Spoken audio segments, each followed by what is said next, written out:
Kadapa medical కళాశాల ప్రైవేటీకరణను తక్షణమే నిలిపివేయాలని SFI జిల్లా కార్యదర్శి వీరపోగు రవి, వైఎస్ఆర్సీపీ యువజన జిల్లా అధ్యక్షుడు దేవిరెడ్డి ఆదిత్య డిమాండ్ చేశారు. వైఎస్ఆర్సీపీ యువజన నాయకుల ఆధ్వర్యంలో కడప ప్రెస్ క్లబ్లో నిర్వహించిన రౌండ్ టేబుల్ సమావేశంలో వారు ఈ మేరకు మాట్లాడారు. మెడికల్ కళాశాలను ప్రైవేట్ పరం చేయడాన్ని నిరసిస్తూ ప్రభుత్వం తన నిర్ణయాన్ని వెనక్కి తీసుకోకపోతే ఆందోళన కార్యక్రమాలను మరింత ఉధృతం చేస్తామని నాయకులు హెచ్చరించారు.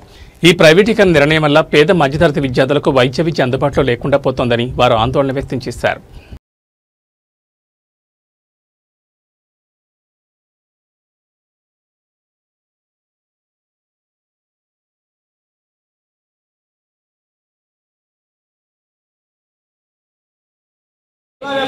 రాష్ట్ర వ్యాప్తంగా మేము పెద్ద ఎత్తున ఆందోళన చేపడతామని తెలియజేయడం కోసం నిర్ణయం తీసుకోవడం జరిగింది.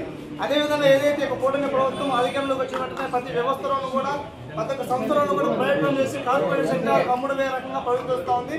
దీన్ని కూటమి ప్రభుత్వం నిర్ణయం మార్చుకోవాలని చెప్పేసి మేము పూర్తిగా ప్రకటిస్తున్నాం. ఏదైతే మేము ఎన్నికల సమయంలో ఇచ్చేటువంటి హామీల ప్రకారం అందరికీ విద్య వైద్యం అందించాలని చెప్పేసి మేము చెప్పడం జరిగింది. దాన్ని మేము సమర్థవంతంగా